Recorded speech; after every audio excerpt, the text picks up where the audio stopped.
Welcome to Seltzer Squad, the podcast about staying sober in the city, with your hosts, Kate Sander and Jess Valentine.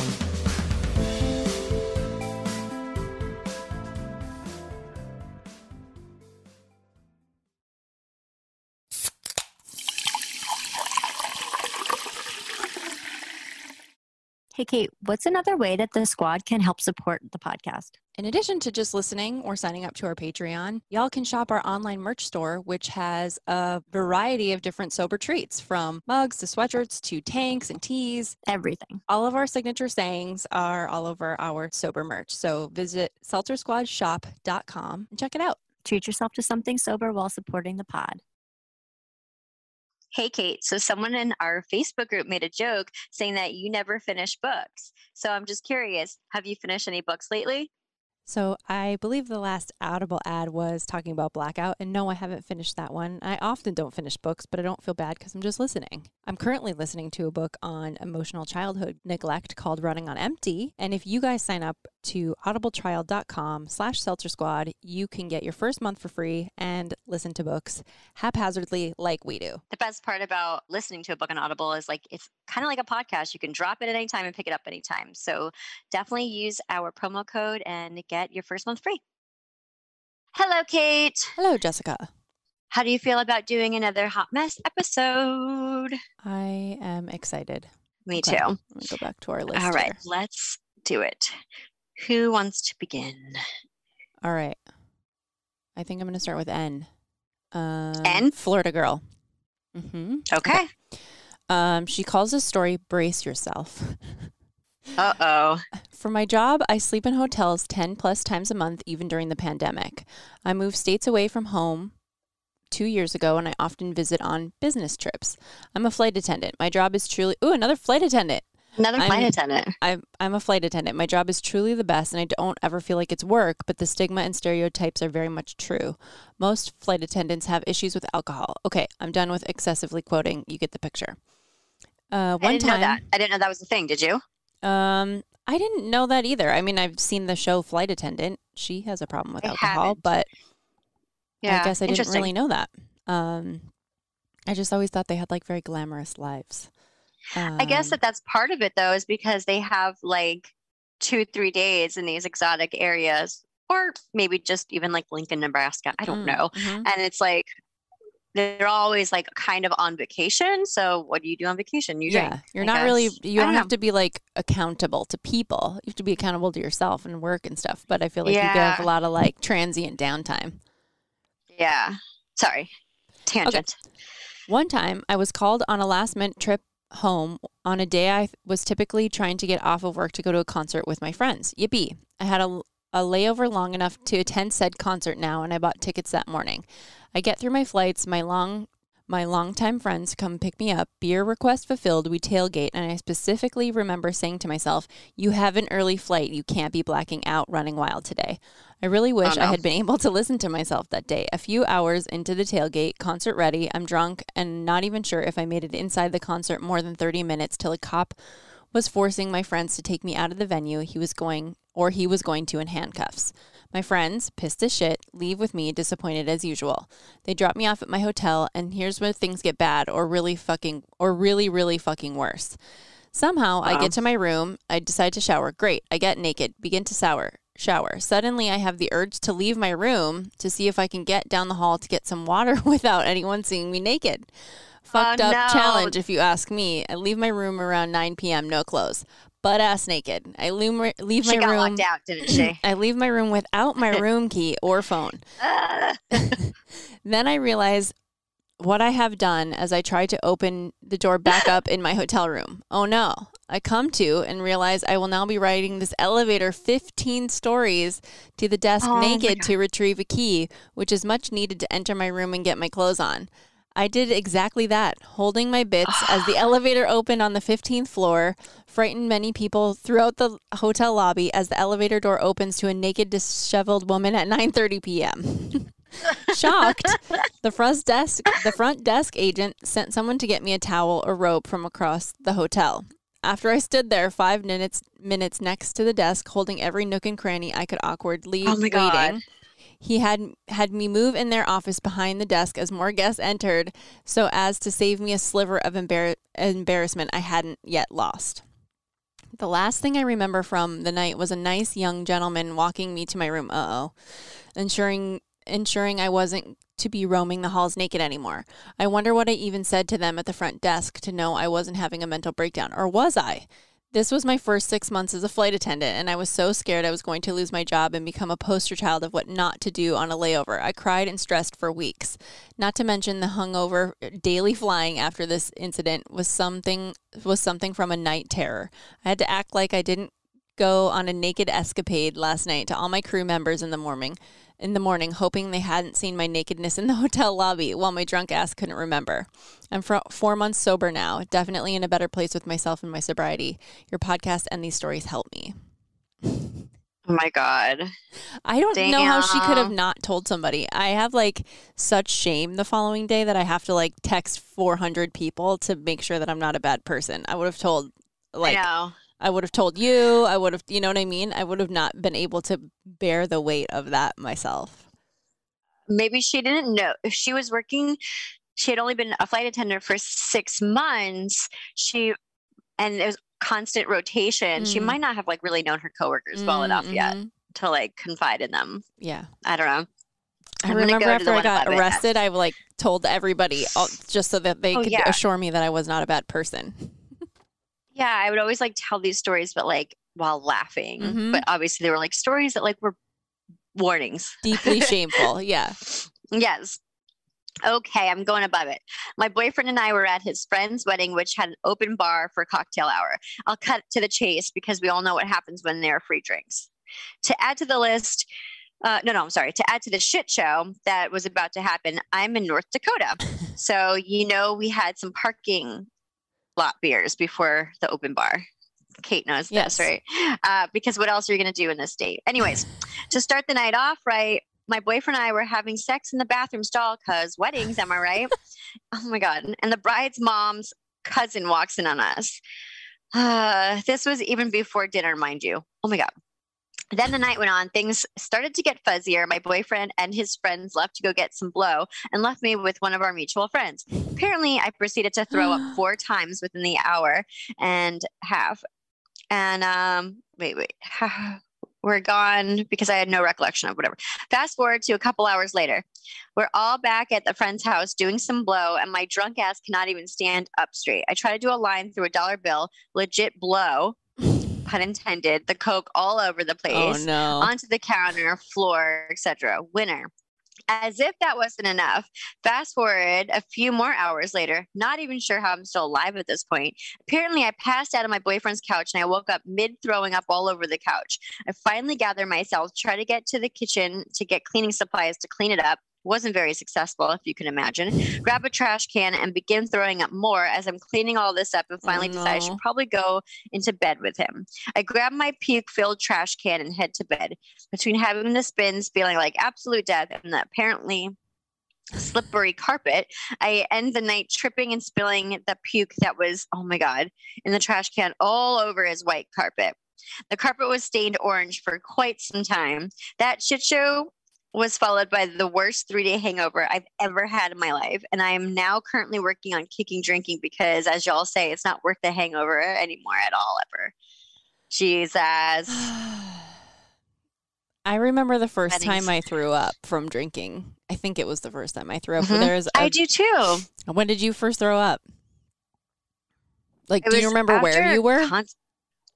Yes, I was home, but it was, I had eaten Taco Bell and Taco Bell was coming through my nose. It was awful. I quit my job. I called and I was like, I can't make it. I'm dying. I thought I was like legit dying. I remember, I'm sure I was having some parking lot drinks as well. And my friends, we were sleeping at one of my friends at the time, and her mom was like cool. She didn't care if we were drinking. And so we were either there or we came back, and she had her bedroom was in the basement. And I remember it was like newly finished basement, and she had like white carpet. And I had eaten Hardee's. I don't know if you know what that is, but Hardee's is like, was like I don't even know if it's still around, but it was like a Midwestern, kind of like a Burger King. Okay. Kind of like a Burger King. And I remember barfing orange as well all over her white carpet. And I remember her mom coming in and being like so mad that somebody, like, not that we were hammered, which is weird, but that I barfed all over the floor. And I just remember her cleaning up, all of us cleaning up the barf. And it was a fucking nightmare. And I never really puked on the floor, I don't think. Like, randomly. I would always, when my drinking was really bad, I was like a morning puker after I'd had too much wine. But I was not usually so drunk that I would throw up from like the same night. But the next day, as I got older, I would definitely barf from the hangover. I went through a phase where I was always puking when I was drinking. And it was just like puke and rally, or just like puking? Just puking. Just puking. There's one bar I used to go to, and I had a very specific seat that I would sit in, because I would do a shot and then puke, and I would just puke in the corner. Like, it was just like part of it. Gross. On my 21st birthday, my 21st birthday, I remember like drinking and then puking right there on the dance floor, and then just I felt better and I just kept going. But then, like, later on in life, like, I don't know, maybe it was like 24-ish, I just would like basically sleep in the on the bathroom floor, because I would be puking. I was always puking in my sleep. I don't remember barfing all that often. But yeah. All right. Okay. Who just went? You or me? You went. I'm gonna go. I did, right? Okay. I'm gonna do M above that one. Okay. Okay. One of my biggest hot mess stories of my drunken days. I was 19, living with a few roommates. My mom got tickets to a Kenny Chesney concert in the Target Field. At Target Field in Minneapolis. Shout out for me and her to go with her cousin. This was time of heavy drinking for me, and I decided to have some friends over to grill and sip on a bottle of Captain Morgan 100 proof. Big mistake. We grilled, and I barely ate anything and had multiple shots and mixed drinks that started at 10 a.m. Oh, God. I put on a cute dress, and my boyfriend drove me to the cities to meet her mom at her company party. Ooh. I was hammered and did my best to compose myself in front of her coworkers who had so many questions about me. We finally left and got to that concert. My mom's cousin was my supplier there and got me one of those massive cans of Corona, like bigger than the tall boys kind.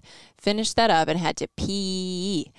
I got to the bathroom line, which was so long. Oh, this is my nightmare. I got to the bathroom line, which was so long. By the time I got to the front, I was already dripping pee down my leg, trying to hold it in. A porta potty opened up and I made a run for it, lifted my dress, and sat as fast as I could since I was already peeing. I never sit in portos either. That's when it all went so dark. The person before me had let out explosive diarrhea all over the seat, which was now on my ass cheeks and my thighs. Y'all, I thought I was going to die and started bawling. I wiped myself with the worst of toilet paper as best I could find. There was no sanitizer. Yeah, I guess that's true. Yeah, I wiped myself with the worst of toilet paper as best I could and find there was no hand sanitizer. Commence more tears. 105 pounds, full of liquor and beer. I started to yell at the poor attendant who reminded me she had no control of my situation. That poor fucking attendant. So now I have stranger shit and my own piss germs on my legs. So the best bet was to get more beer in me. After another massive Corona, I blacked. Apparently, we left. I had to pee. My mom waited 10 minutes and came in the bathroom to me standing in the middle of it, digging in my purse, freely rocking a piss on the floor. Go me. I woke up at 2 a.m., still drunk, butt naked on my parents' couch. In a panic, I jumped to find my phone, only to step in a puddle of my piss with my dress next to it. Even worse, my phone was dead, so my drunk ass decided to grab my mom's keys and head to my house 10 minutes away, butt ass naked with a dead phone. I came to the realization about 2 minutes away from my house that I was fucking drunk, naked, idiot, wrapped in a blanket for God knows why when I had a dress. I threw rocks at my bedroom window with no luck of waking my boyfriend up because our back door was locked, which it never usually was. So I sat on the deck and cried until I sobered up enough to my standards to get my mom's car back before she woke up. What a fucking mess of a night I made.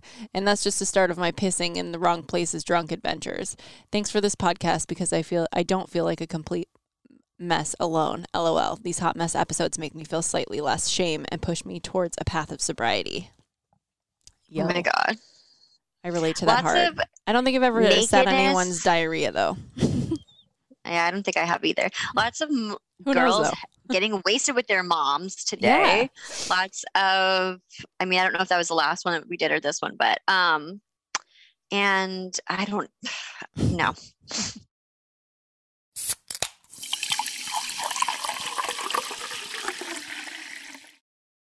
Jess, what's our number one piece of advice when people are getting sober?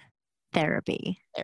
Therapy. So much therapy that I'm going to school to be a giver of therapy. This is true. BetterHelp reached out to partner with us at the Seltzer Squad to offer 10% off a monthly membership to BetterHelp.com. What is BetterHelp.com? BetterHelp is an online therapy platform that is for individuals, for couples. You take a short quiz, you get matched up with a mental health professional, and you, through the app, are able to video, or you can just message back and forth with a licensed professional to give you counseling and guidance on anything and everything that you're going through. So how do our listeners use our code? You just go to betterhelp.com/seltzersquad and you'll receive 10% off your first month.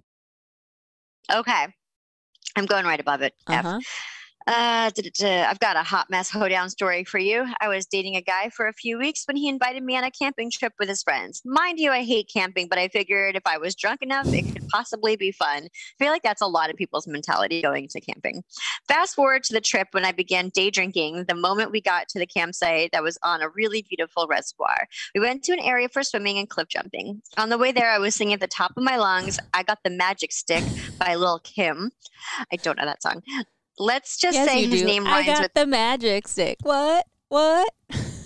I'm going to do it once. I'm going to do it twice. No, I don't know it. I'll send it to you later. Okay. Let's just say his name rhymes with magic, and you get the slutty picture I was trying to paint. I commenced to jump off a 20-foot cliff into the water below, and I'm not sure how I didn't die.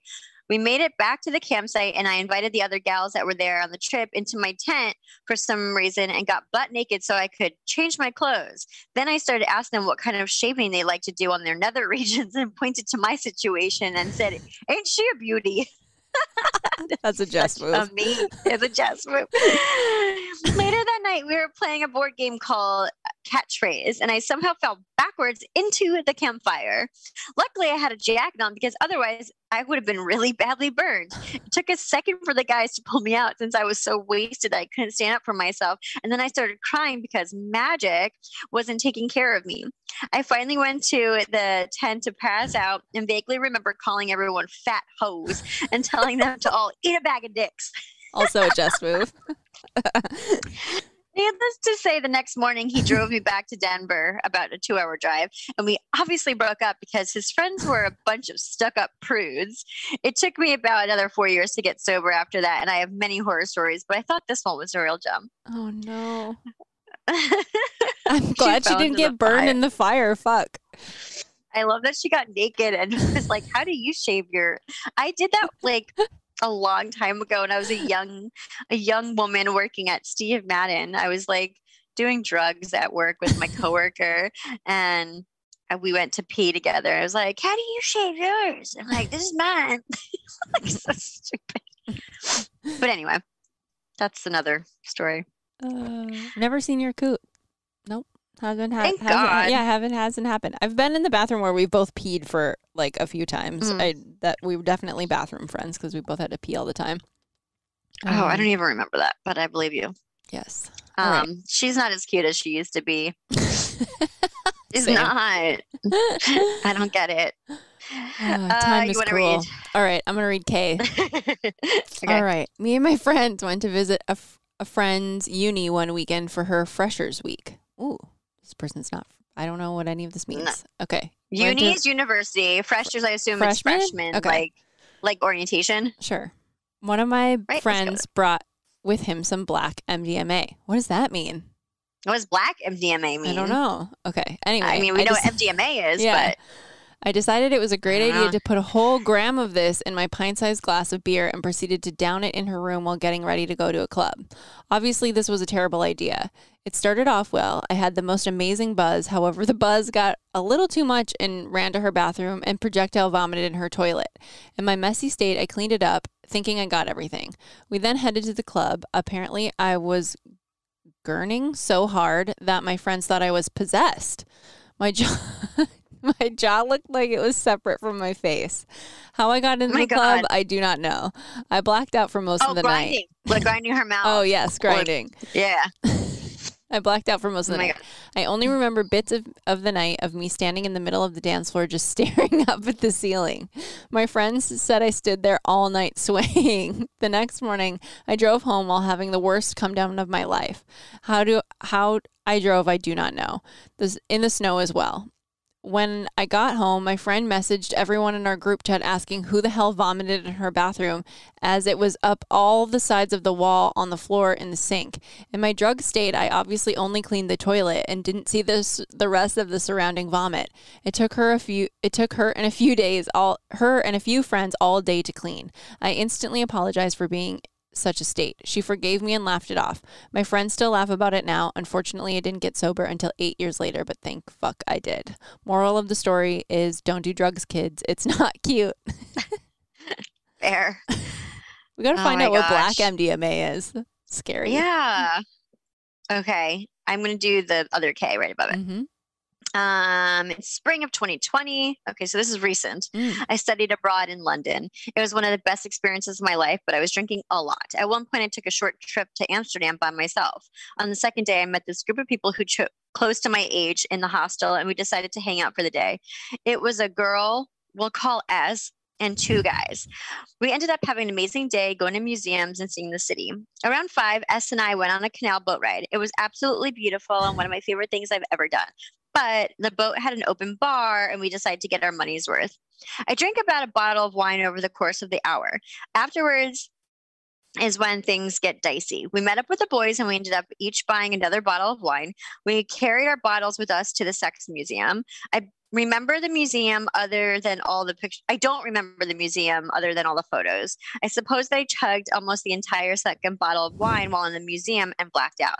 I vaguely remember going to a pizza place with everyone and ordering and excusing myself to go to the bathroom, where I ended up passing out. Oh. The boys left, but thank God that's horrible.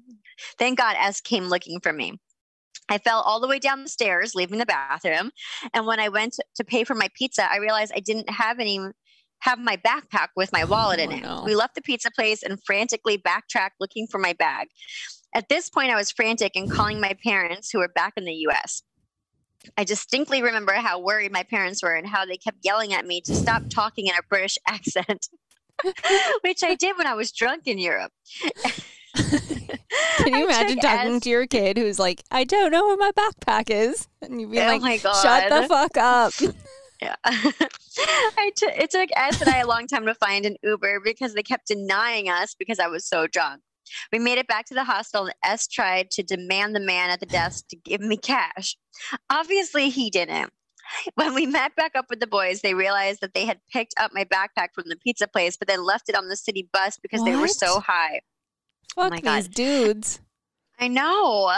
S was so sweet and willing to give me cash if we could find an ATM. So we stumbled around Amsterdam trying to find an ATM to no avail. I ended up passing out in the hostel, and she bought me a bunch of snacks from the vending machine before leaving for her 6 a.m. flight.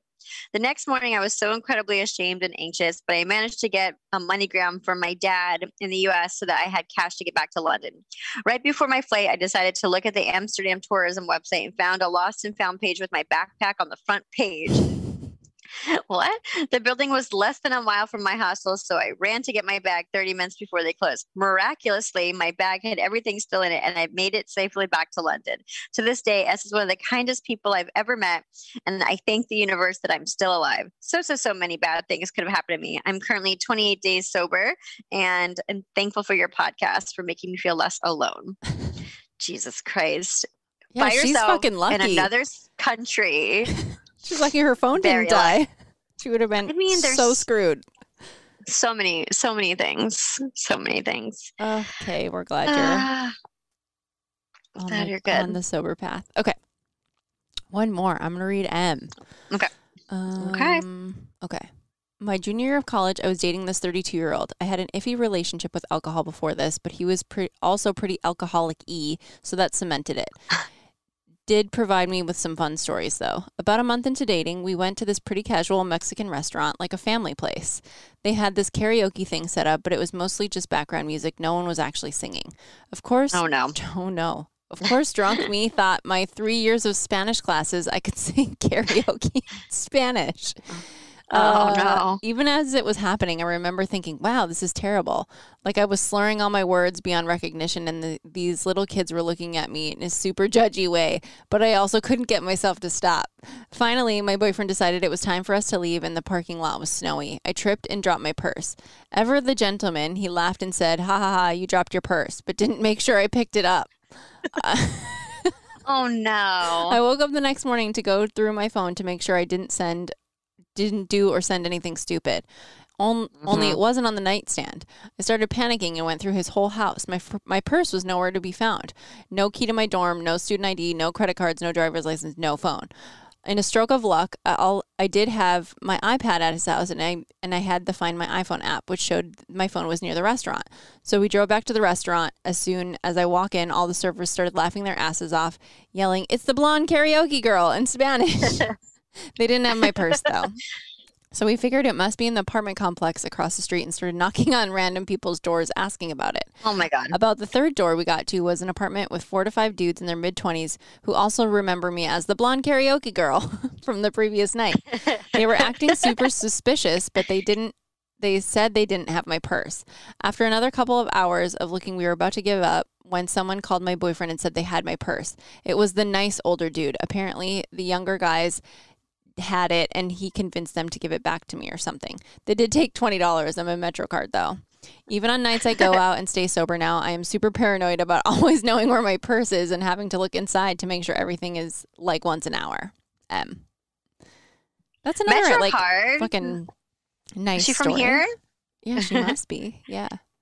My junior year of college, I was dating this 32-year-old. I don't know. She doesn't say where she's from. But that was a good story. The blonde karaoke girl. Blonde karaoke girl. Gringa karaoke. Awesome. Well, we love it. We love hearing your stories. So please keep them coming. You can send them to seltzersquadpod@gmail.com. Put hot mess in the subject line so that we could get that shit in the appropriate folder and potentially read it next time. This was like a nice blend of like shit, piss, vomit. You know, it was a healthy mix of everything. Yeah, it was great. Yeah. Nudity. All right, my dear. Until we meet again. All right. Be nice to yourself. And don't forget, hangovers suck.